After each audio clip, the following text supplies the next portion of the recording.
Shalom jemaat-jemaat Leon dimanapun Anda berada.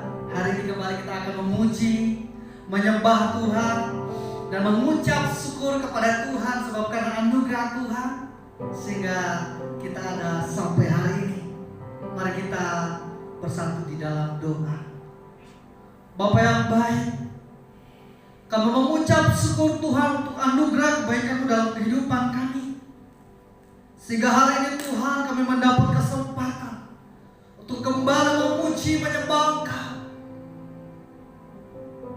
Bapa di surga, kami rindu hadirat dan lewatan-Mu dalam kehidupan kami. Sehingga hidup kami Bapa terus diperbaharui karena pekerjaan dan karya-Mu di tengah-tengah kehidupan kami. Di dalam nama Tuhan Yesus kami mengucap syukur. Haleluya.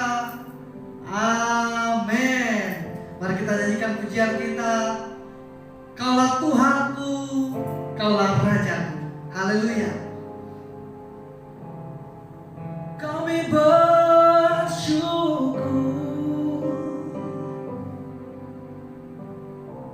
Bersama-sama kita katakan,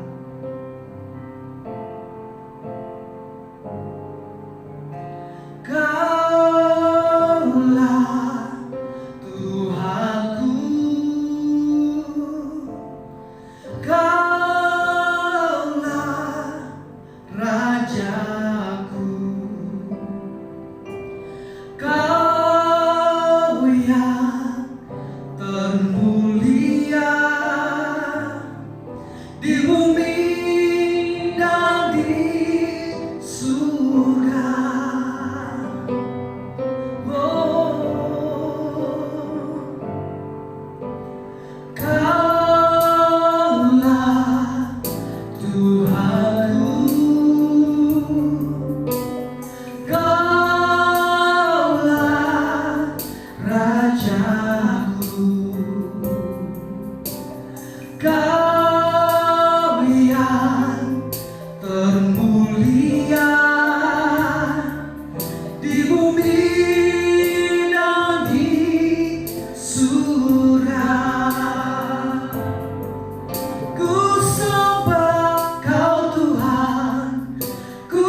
yang diberkati oleh Tuhan, sama-sama kita katakan amin. Kita mau memuji Tuhan, kita mau meninggikan Tuhan. Tuhanlah kekuatan dan mazmur dalam kehidupan kita. Jadi mari nyanyikan pujian ini dengan penuh sukacita dan sorak-sorai di hadapan hadirat Tuhan. Haleluya.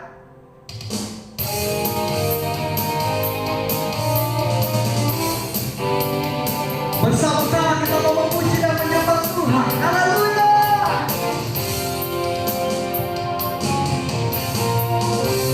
Tuhanlah kekuatan dan mazmur, Dia gunung batu dan keselamatanku. Hanya padamu hatiku percaya, Kaulah menara dan kota pelindungan. Ku mau selalu bersyukur sebab cintamu padaku takkan pernah berubah. Hatiku percaya, walau bumi bergoncang, gunung-gunung beranjak, namun kasih setiamu tak pergi dariku. Tuhanlah kekuatan dan mazmurku, Dia gunung batu dan keselamatanku. Hanya padamu hatiku percaya, Kaulah menara dan kota pelindungan. Ku mau selalu bersyukur sebab cintamu padaku takkan pernah berubah. Hatiku percaya, walau bumi bergoncang, gunung-gunung beranjak, namun kasih setiamu tak pergi dariku. Ku mau selalu bersyukur sebab cintamu padaku takkan pernah berubah. Hatiku percaya, walau bumi bergoncang, gunung-gunung beranjak, namun kasih setiamu tak pergi dariku. Kasih setiamu tak pergi dariku. Kasih setiamu tak pergi dariku. Haleluya. Amin. Kami mengucap syukur Tuhan, Engkau baik, Engkau luar biasa dalam kehidupan kami. Kami akan mendengarkan firman-Mu Tuhan. Mari berkati kami Tuhan dengan sabda-Mu, sehingga kami boleh menjadi orang yang kuat di dalam mengiring Tuhan. Bapa, kami serahkan seluruh kehidupan kami Tuhan, sehingga firman-Mu boleh mendapat bagian dalam kehidupan kami. Hidup kami boleh diubahkan, hidup kami boleh dipulihkan, karena berjumpa dengan isi hati Tuhan bagi setiap kami, pribadi lepas pribadi. Kami siapkan hati kami Tuhan untuk mendengarkan firman-Mu. Haleluya. Mari bersama-sama kita katakan, ku siapkan hatiku Tuhan.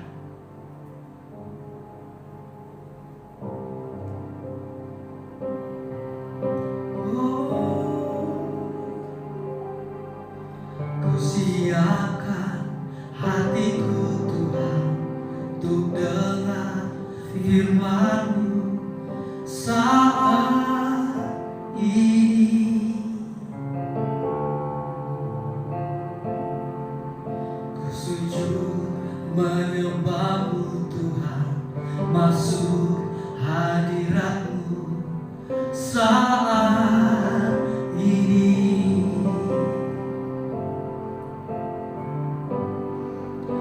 Curahkan urapan-Mu Tuhan bagi jemaat-Mu saat ini. Ku siapkan hatiku Tuhan untuk dengar firman-Mu.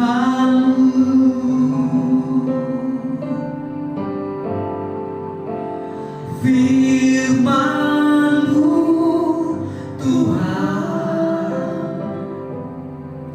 tiada berubah.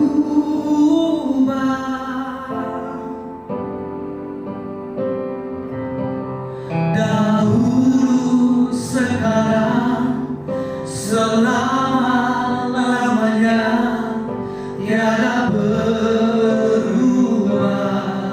Oh, firman-Mu Tuhan penolong hidupku.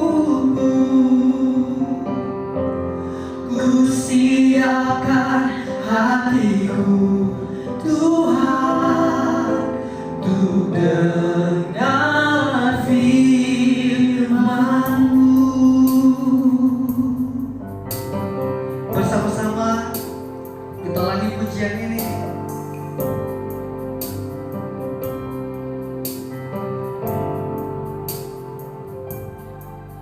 Ku siapkan hatiku Tuhan untuk dengar firman-Mu saat ini. Ku sujud menyembah-Mu Tuhan, masuk hadirat-Mu saat ini. Oh, curahkan urapan-Mu Tuhan bagi jemaat-Mu saat ini. Ku siapkan hatiku Tuhan untuk mendengar firman-Mu.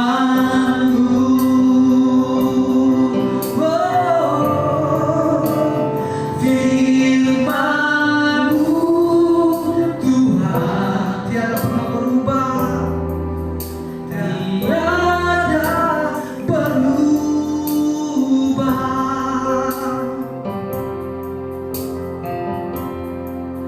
Dahulu, sekarang, selama-lamanya tiada berubah.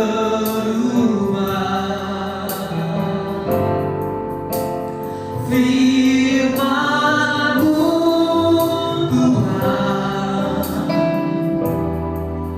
penolong hidupku. Ku siapkan hatiku Tuhan untuk dengar firman-Mu.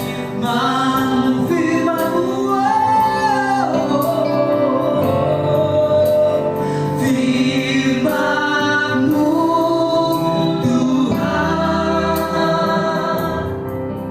tiada berubah.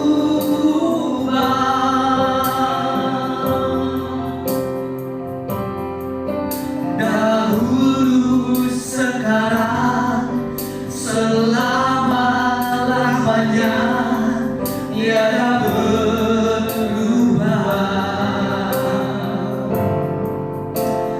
Firman-Mu Tuhan penolong hidupku. Ku siapkan hatiku Tuhan untuk dengar firman-Mu. Oh,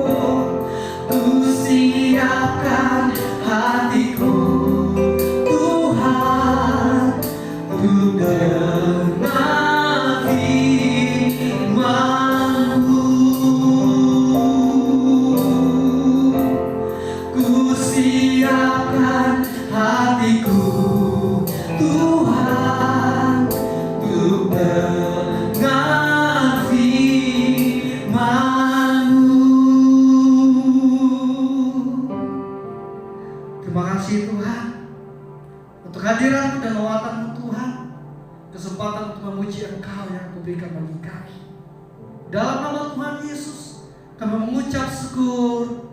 Sama-sama kita katakan, amin. Kepada Bapak Gembala, dipersilakan.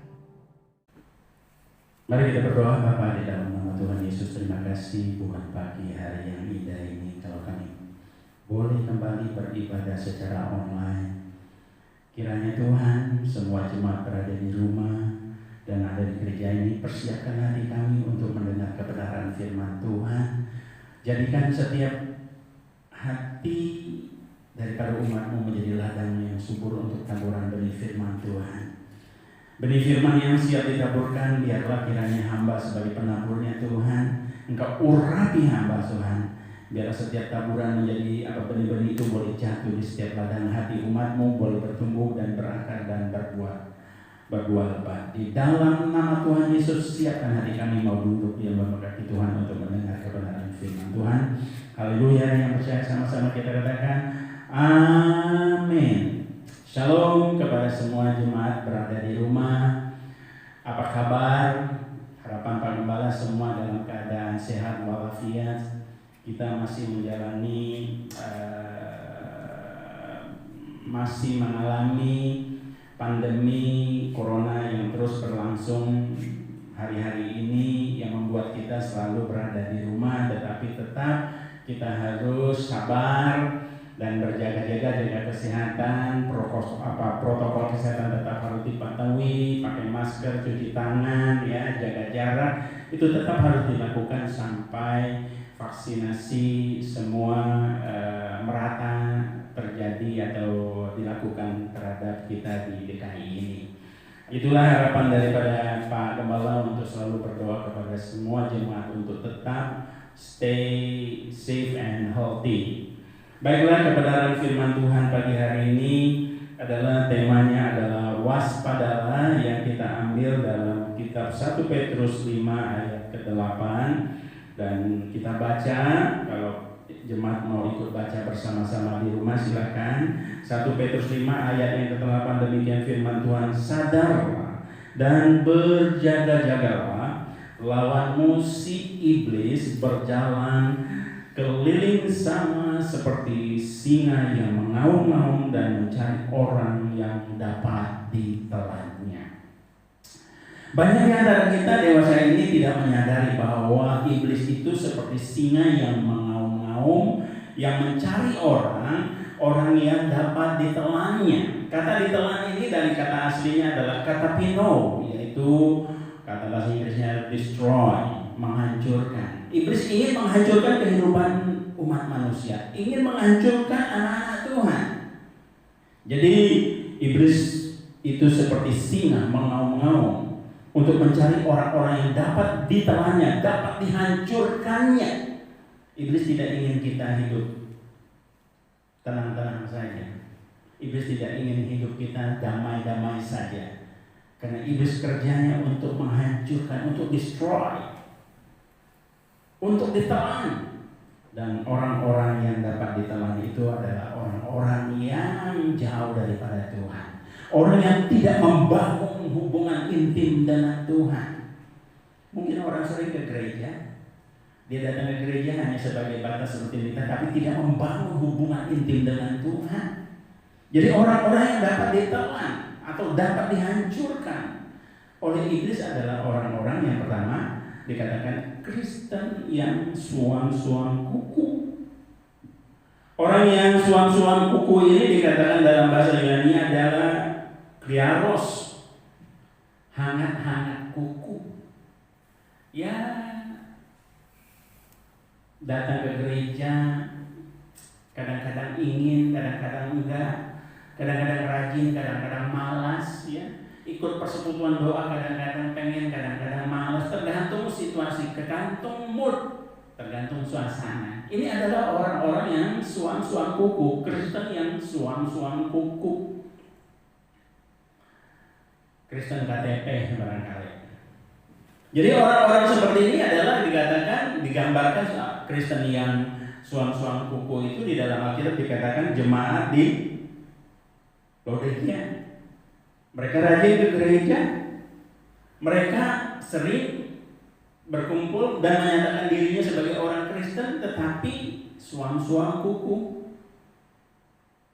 hangat-hangat, panas-panas kayak ayam orang bilang. Jadi nggak konsisten, tidak mempunyai kerinduan untuk membangun, tidak mempunyai kerinduan untuk bertumbuh di dalam iman. Yang penting gua Kristen. Orang kalau tanya gua ke gereja, ya jelas, tapi imannya tidak bertumbuh dan tidak mempunyai kerinduan untuk membangun hubungan intim dengan Tuhan. Dan kedua adalah orang-orang yang dapat dihancurkan, orang-orang Kristen yang dapat ditelan oleh iblis adalah Kristen yang hatinya jauh dari Tuhan, tidak membangun hubungan intim dengan Tuhan yang saya bilang tadi. Dan yang ketiga adalah orang yang hanya mencari kepuasan kedagingan, hanya mencari kepuasan dunia. Karena kita tahu bahwa kepuasan kedagingan itu adalah hawa nafsu yang disediakan oleh dunia, yang bisa menjebak kita, dan iblis dengan tipu dayanya untuk dapat bisa menghancurkan kita melalui semua ini. Dan yang keempat adalah Kristen yang sombong, yang egois. Kristen yang sombong ini adalah orang merasa dirinya yang udah paling baik, dia yang paling benar, dan tidak mau mendengar nasihat orang, dan tidak mau mendengar nasihat daripada hamba-hamba Tuhan. Mereka yang merasa jauh lebih pintar dari orang lain. Dan yang kelima adalah orang-orang yang garang, yang emosian, yang suka marah, meledak-ledak. Orang-orang seperti ini mudah sekali ditelan oleh iblis, mudah sekali dihancurkan. Karena iblis bisa memberikan fasilitas kepada kita untuk menghancurkan diri kita sendiri. Karena kita tidak sadar bahwa kita menghancurkan hidup kita sendiri, bukan orang lain. Kenapa? Kita terjebak dengan tipu daya. Kata di dalam ini Tuhan dikatakan iblis menghancurkan kehidupan umat manusia. Dan yang keenam adalah orang-orang yang tidak memiliki kasih. Orang-orang yang tidak memiliki kasih adalah orang-orang yang mementingkan diri sendiri, yang dia tidak peduli dengan orang lain di sekitar dia. Dia hanya maunya diri sendiri. Dia sehingga orang yang sangat tega. Dan orang-orang seperti ini mudah sekali dipakai iblis untuk menghancurkan hidup orang lain, bahkan menghancurkan hidup mereka sendiri. Oleh karena itu, kita harus berjaga-jaga. Kita harus waspada dalam hidup ini, karena kita tahu bahwa di sekeliling kita keluar pintu aja, kita keluar pintu gereja aja, singa itu udah mulai mendekatkan diri kita. Apakah kita siap untuk ditelan atau enggak? Untuk itu kita harus betul-betul berjaga-jaga. Dengan cara apa? Yang pertama, jangan berikan kesempatan kepada iblis. Jangan berikan kesempatan kepada iblis untuk menerkam, untuk menghancurkan, untuk destroy kita punya kehidupan. Jangan pernah berikan kesempatan kepada iblis. Itu Efesus 4 ayat yang ke-27. Jangan jelas dikatakan firman Tuhan di sini adalah, mari kita buka Efesus 4 ayat 20. Dan janganlah berikan kesempatan kepada iblis untuk memperdaya hidup kita, untuk mengelabui hidup kita, untuk membodohi kehidupan kita sebagai anak-anak Tuhan. Kalau kita beri kesempatan kepada iblis, iblis itu sangat licik, iblis itu sangat pintar untuk menggoda, untuk memperdaya anak-anak Tuhan. Tetapi kita sebagai anak-anak Tuhan, kita harus cerdik seperti ular, tapi tulus seperti burung merpati. Kita harus jauh lebih cerdik. Ada banyak orang-orang di sekitar kita ingin menipu kita. Ada banyak orang-orang di sekitar kita untuk memperdaya kita. Tapi kita harus tetap cerdik dan tulus. Saya melihat orang punya gerak-gerik untuk menghancurkan hidup saya atau menipu saya bisa lihat loh. Nggak tahu kenapa, mungkin sepertinya ada hasrat hati atau hati nurani bicara Roh Kudus, katakan hati-hati dengan orang ini. Dari cara ngomongnya, dari cara perilaku, gerak-geriknya kita bisa mencurigakan orang ini. Tapi kita tetap harus tulus ya. Kita nggak boleh menghakimi, kita tidak boleh menuduh, tapi kita tetap berjaga-jaga untuk tidak memberikan kesempatan kepada dia untuk memperdaya hidup kita. Karena yang dipakai iblis adalah orang-orang di sekitar kita untuk memperdayai kita. orang-orang di sekitar kita. Hai suami-suami, hai istri-istri. Suami-suami itu bagaimana iblis memperdaya dengan kuntilanak, dengan cewek-cewek yang bidadari yang cakep gitu untuk memperdaya kita. Kalau kita terperdaya dia dengan senyumannya, sementara sebelah kita ada istri kita akan jatuh. Oleh karena kita katakan dia, apa yang kita miliki adalah pasangan hidup yang dianugerahkan Tuhan sebagai istri yang sepadan, dan kita tidak mau lirik-lirik kiri kanan lagi, tetapi kita konsentrasi untuk keluarga kita. Jangan berikan kesempatan untuk iblis masuk. Jangan berikan kesempatan untuk kuntilanak masuk ke dalam kehidupan keluarga kita. Kita harus protect dari demikian rupa. Kita harus jaga sedemikian rupa supaya iblis tidak dapat masuk ke dalam kehidupan kita, tidak dapat memperdayai kita. Ini semua hal kita dekat dengan Tuhan. Semua ini kalau kita membangun hubungan intim dengan Tuhan, Tuhan bisa protect hidup kita. Kita tahu banyak orang jahat ingin menghancurkan kehidupan kita. Dan yang kedua, kita harus lawan iblis dengan iman yang teguh. Kita harus lawan iblis itu dengan iman yang kokoh. Kita harus lawan iblis itu dengan iman yang kuat. Kita tidak bisa lawan iblis dengan kemampuan diri kita sendiri. Kita harus lawan iblis dengan iman. Iman itu adalah hasil pemberian daripada Tuhan. Iman itu bukan dari hasil usaha kita, tapi iman itu adalah sebuah anugerah dari Tuhan karena hubungan kita dengan Tuhan. Kita membangun hubungan intim dengan Tuhan, iman kita akan bertumbuh. Tuhan akan memberikan kita iman yang kokoh, iman yang kuat, kekuatan. Makanya bersama Tuhan kita dapat menanggung segala perkara. Amin. Karena semua itu karena Tuhan. Kita bisa kuat dalam menghadapi musuh-musuh kita karena Tuhan. Makanya katakan di dalam Filipi 4 kalau masalah ayat 13, ya. Bersama Tuhan kita cakap untuk menanggung segala perkara. Bersama Tuhan kita dapat mengatasi segala masalah. Bukan karena kitanya, karena pertolongan Tuhan. Oleh karena itu, lawan iblis dengan iman yang teguh dan kokoh. Makanya dikatakan di dalam 1 Petrus 5 ayat 9 dengan jelas dikatakan, lawanlah iblis dengan iman yang teguh. Lawanlah dia dengan iman yang teguh, sebab kamu tahu bahwa semua saudara-saudaramu di seluruh dunia juga menanggung penderitaan yang sama. Di seluruh dunia, dimanapun kehidupan di muka bumi ini, anak-anak Tuhan pasti diganggu dan mengalami penderitaan. Karena hidup di dunia ini semakin hari semakin jahat, ya. Hampir-hampir dikatakan semua kita menderita. Hampir-hampir kehidupan kita di dalam keluarga pasti kita mengalami cobaan. Ada banyak, tapi kita sadar bahwa kita harus tetap punya iman untuk melawan dengan iman yang teguh, iman yang kuat. Iman yang kokoh yang kuat ini adalah iman yang tidak mudah luntur. Sebesar apapun masalah, sebesar apapun penderitaan kita alami, iman kita tidak akan pernah goyah sedikit pun. Jangan goyah sedikit pun iman kita dalam menghadapi penderitaan masalah yang kita hadapi bertubi-tubi, karena kita percaya hanya dengan iman yang kokoh dan kuat iblis dapat dikalahkan. Amin. Oleh karena itu, mari kita bangun hubungan intim dengan Tuhan melalui pembacaan firman Tuhan, melalui doa, melalui pembelajaran Alkitab, melalui persekutuan dengan teman-teman seiman.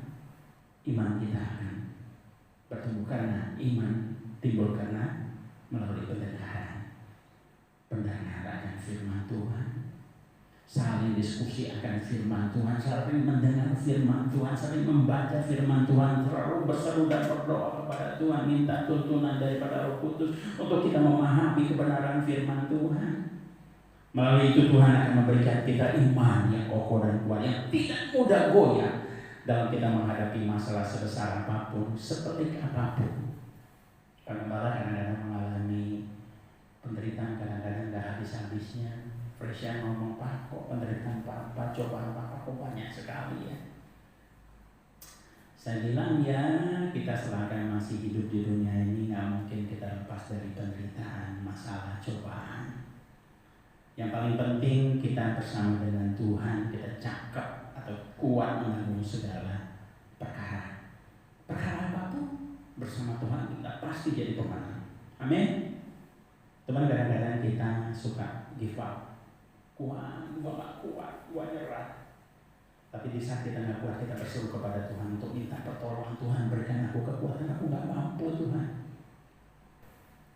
Harus kita pahami bahwa dalam hal kita melawan iblis, katakan lawanlah iblis dengan iman yang kokoh. Kita melawan iblis itu kita tidak berhadapan dengan iblis langsung, ada figurnya, ada iblis yang mengerikan, tetapi kadang-kadang kita lawan iblis itu adalah orang-orang di sekitar kita. Orang-orang yang di sekitar kita itu gampang untuk kita lawan mungkin ya. Orang musuh-musuh luar itu gampang, tetapi musuh dari dalam, orang-orang yang kita cintai, orang datang dari dalam sendiri itu sangat sulit untuk kita hadapi. Melawan iblis itu memang kadang-kadang dalam segala aspek kehidupan kita itu bisa terjadi. Kita bisa melawan iblis itu melalui godaan anak kita sendiri, bahkan orang dekat kita sendiri, dipakai iblis untuk menguji, untuk menghancurkan kehidupan kita. Saya pernah mengalaminya.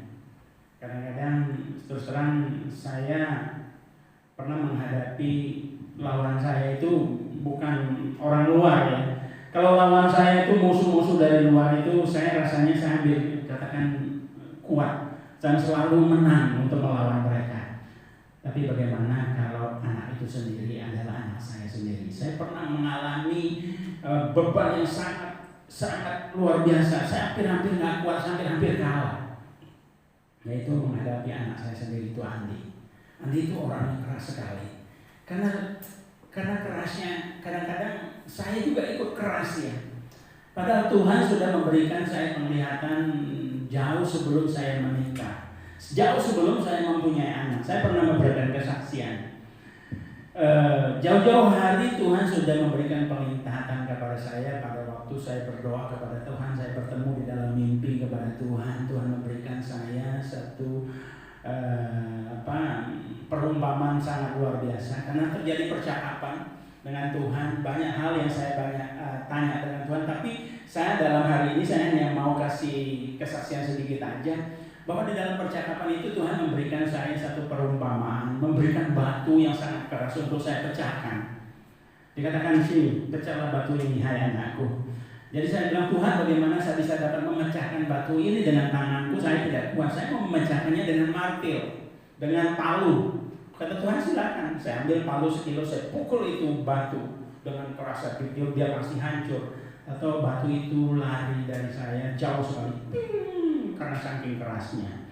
Kemudian Tuhan suruh ambil lagi batu itu, saya ambil lagi. Kata Tuhan, pecahkan lagi, usahakan untuk dipecahkan. Tapi saya selalu pakai akal manusia untuk memecahkan batu itu. Saya katakan, Tuhan, bolehkah saya pecahkan batu ini dengan palu yang lebih besar, dengan martil yang jauh lebih berat, yaitu 5 kilo. Kata Tuhan, silakan. Saya ambil itu martil 5 kilo, saya mulai angkat, saya ayun, saya pukul itu batu. Dan dia lari 5 kali lebih jauh daripada sebelumnya. Tuhan katakan, ambil lagi. Tuhan tetap suruh saya akan pecahkan batu itu. Tuhan suruh saya hancurkan batu itu.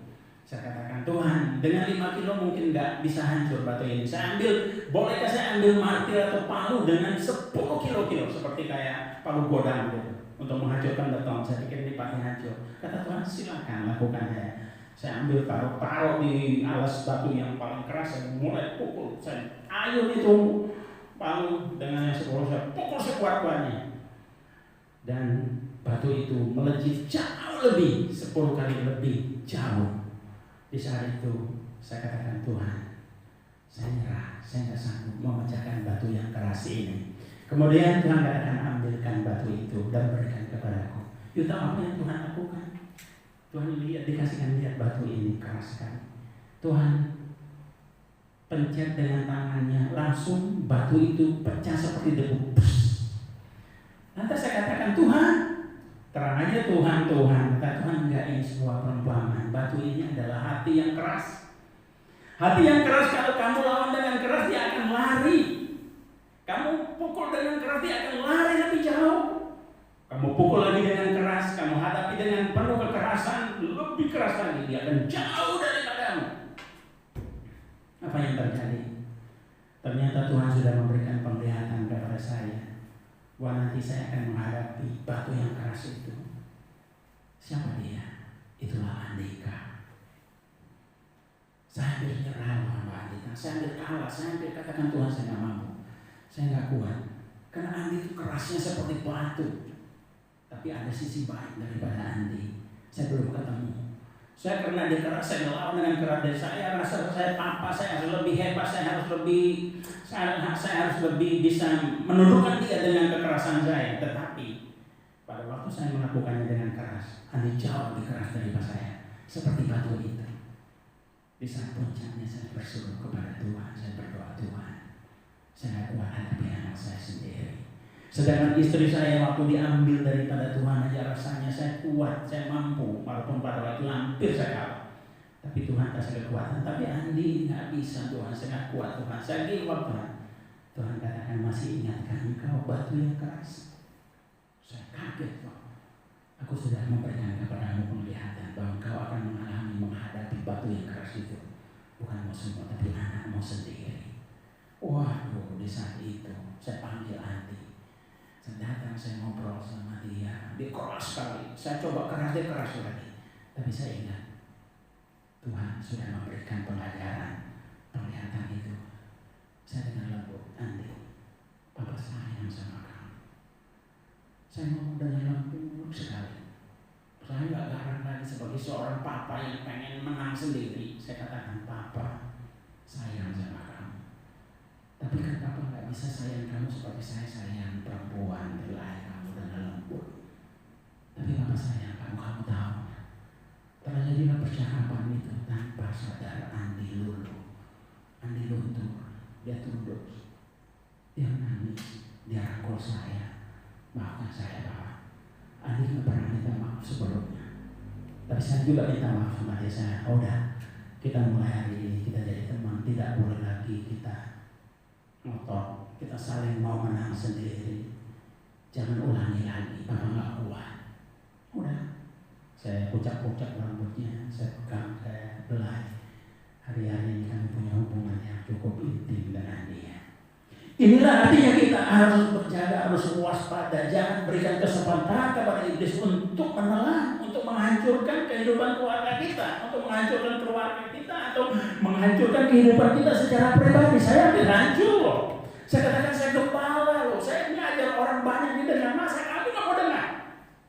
Semakin saya egois, saya makin marah dia. Saya pikir saya yang paling hebat. Di sinilah letak daripada gimana kita mau atau tidak belajar sama Tuhan, membangun hubungan intim. Kita belajar karakter Tuhan yang lemah lembut. Kata Tuhan, marilah kepada kepalaku yang tidak sudah berbuat. Belajarlah kepadaku yang lemah lembut. Pada Tuhan, Tuhan itu lemah lembut. Lemah lembut bukan gemulai seperti kata bagaimana Matius kata kayak kita gimana. Tapi kita lemah lembut itu kita tegas. Tapi kata-kata kita cukup menyentuh. Kata-kata kita itu menyapa dengan lembut, dengan kata-kata yang sopan, kata-kata yang gimana ya. Saya tadinya garang banget karena saya papa, saya pikir saya bisa melakukan apa aja. Lu kurang ajar lah, makin gue bilang kurang ajar, dia bilang ya mau apa katanya. Dia lebih keras, dia seperti batu akik yang keras itu. Tapi saya bisa hancurkan dia dengan kelembutan. Akhirnya saya, Tuhan terima kasih. Kenapa Tuhan sudah memberikan penglihatan pada waktu itu saya tidak pakai itu. Hari ini saya mulai memberikan kesaksian itu. Jangan kita lawan iblis dengan iman yang teguh, iman yang kokoh. Iman yang teguh dan kokoh itu iman yang tidak mudah luntur, tidak mudah luluh, tidak mudah goyah sekalipun kita menghadapi beban seberat apapun. Dan yang ketiga adalah kenakan perlengkapan senjata Allah. Kita bisa baca di dalam Efesus 6 ayat 13-18. Apa itu perlengkapan senjata Allah? Itu firman Tuhan di antaranya. Kamu baca aja. Baca di dalam firman Tuhan itu. Efesus 6 ayat 13 ayat 18. Itu pertama adalah dikatakan kenakan firman Tuhan. Tidak ada lain bagi kita untuk mengenakan perlengkapan senjata Allah, kan itu adalah berikatkan pinggang kebenaran firman. Siapa itu kebenaran? Kebenaran itu Tuhan Yesus itu sendiri. Kenakan Tuhan Yesus. Dia sebagai sebuah kebenaran, kita belajar dari Dia. Apa yang diajarkan kepada kita, Dia adalah yang lemah lembut. Kita menghadapi kekerasan dengan lemah lembut. Bukan kita cengeng, lemah lembut itu penuh dengan kekuatan yang dari Tuhan, yang bisa menghancurkan batu sekeras apapun. Tuhan melakukannya dengan lembut. Batu. Tuhan, inilah pertanda bahwa hati yang keras hanya disentuh dengan kelembutan dia hancur. Tapi kamu pakai palu yang 1 kilo, 5 kilo, 10 kilo, batu ini tetap keras seperti batu, maka jauh daripada. Tapi dengan lembut, dengan sentuhan yang lembut. Ini luar biasa, suatu pengajaran Tuhan yang sangat luar biasa maksud saya. Mari kita kenakan, bertingkatkan pinggang kebenaran dan berbaju jirakan keadilan. Kita juga harus adil ya dalam hidup ini. Jangan merasa kita papa, kita mau menang sendiri. Anak itu juga jangan disakiti hatinya. Jangan kamu merasa papa kamu bisa enaknya sendiri maki-maki anak, gak bisa. Dan saya sadar itu, saya gak lakukan lagi, saya mulai ngalah. Karena setiap anak beda karakternya. Ada Fresia lembut, Vivi agak keras, Andi agak keras. Tapi saya harus bisa memerankan peranan ini. Saya harus bisa mengenakan kebenaran firman, mengenakan kebenaran itu Tuhan itu sendiri, dan saya harus bersikap adil ya. Ya, kemudian kita mengatakan perisai iman. Apa itu iman tadi? Yaitu iman yang kokoh, iman yang tidak mudah goyah dalam menghadapi segala macam. Terakhir adalah firman Tuhan itu sendiri. Bagaimana kita mengerti kebenaran firman Tuhan? Bagaimana kita bisa tahu firman kalau kita tidak pernah belajar? Bagaimana kita bisa mengerti firman kalau kita tidak pernah baca? Saya pada waktu kena virus corona, saya harus belajar untuk duduk paling 2 jam satu hari supaya saya itu bisa melakukan pernapasan yang normal kan dengan cara duduk. Kalau tidur itu nggak bagus. Tapi saya nggak bayangin duduk 2 jam. Bagaimana kita?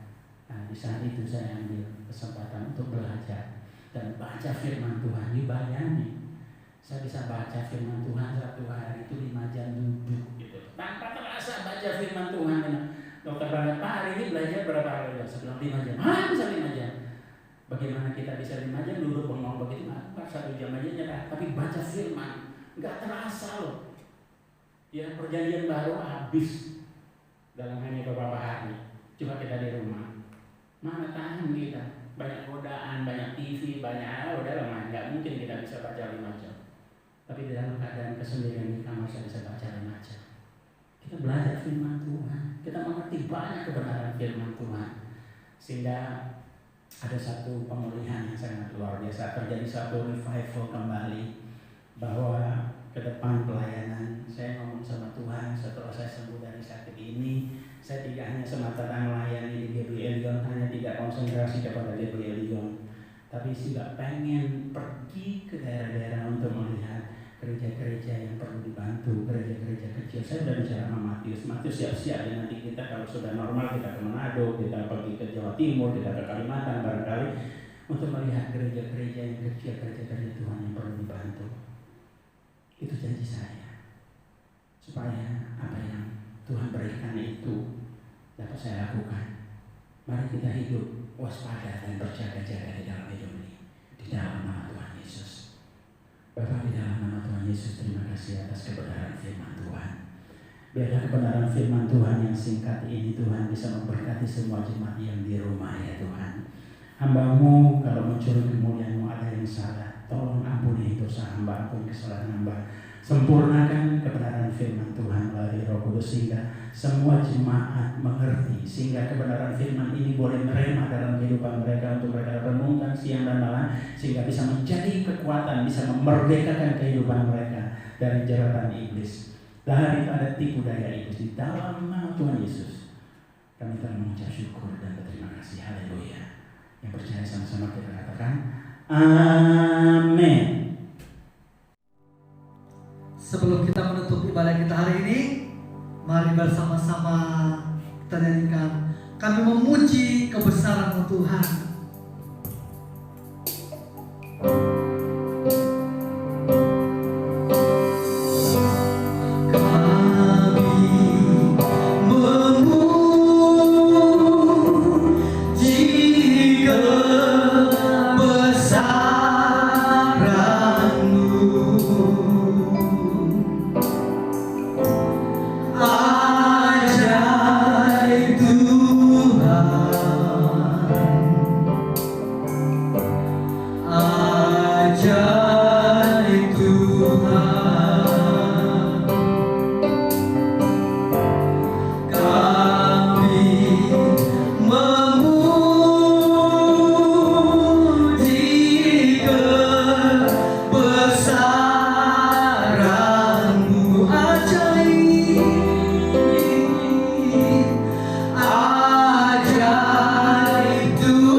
daripada jemaat di rumah mengarah ke surgawi. Saatnya engkau membuka tingkap-tingkap langit, mencurahkan berkat-berkat Abraham, Ishak dan Yakub untuk menjadi milik daripada umatmu. Apapun yang dikerjakan oleh umatmu di dalam masa pandemi corona ini Tuhan, engkau buat berhasil, engkau buat beruntung Tuhan, sehingga mereka dapat menghidupkan keluarga Tuhan. Berkat-berkat Tuhan mengalir, berkat-berkat solid datang kepada kehidupan daripada umatmu Tuhan. Bukan hanya itu Tuhan, tapi damai sejahtera kasih karunia yang melimpah atas kehidupan daripada umatmu tercurah mulai pagi hari ini sampai Maranatha kedatangan Yesus kami yang kedua. Haleluya. Yang percaya sama-sama kita katakan amin. Dengan demikian ibadah telah selesai. Shalom kepada semua jemaat di rumah. Pak Gembala akan berpesan, kita masih menghadapi pandemi virus corona. Tetap jaga kesehatan, jaga jarak, kenakan protokol kesehatan ya. Tetap berdoa kepada Tuhan ya. Terus bekerja, jangan takut ya. Kita percaya bahwa Tuhan tetap melindungi kita. Sampai kita terus berdoa supaya negara kita ini dapat melakukan vaksinasi yang sangat efektif dan supaya efektif dan cepat, dan kita akan terbebas dari virus corona, bahkan bukan hanya Indonesia, dunia, sehingga kehidupan kita kembali normal seperti biasa. Itulah doa yang harus kita panjatkan, karena kita serahkan semua kepada Tuhan. Campur tangan daripada Tuhan untuk melepaskan atau mengangkat semua virus corona ini. Tetapi kita sebagai manusia, sebagai orang-orang beriman tetap berdoa. Haleluya. Sampai bertemu kembali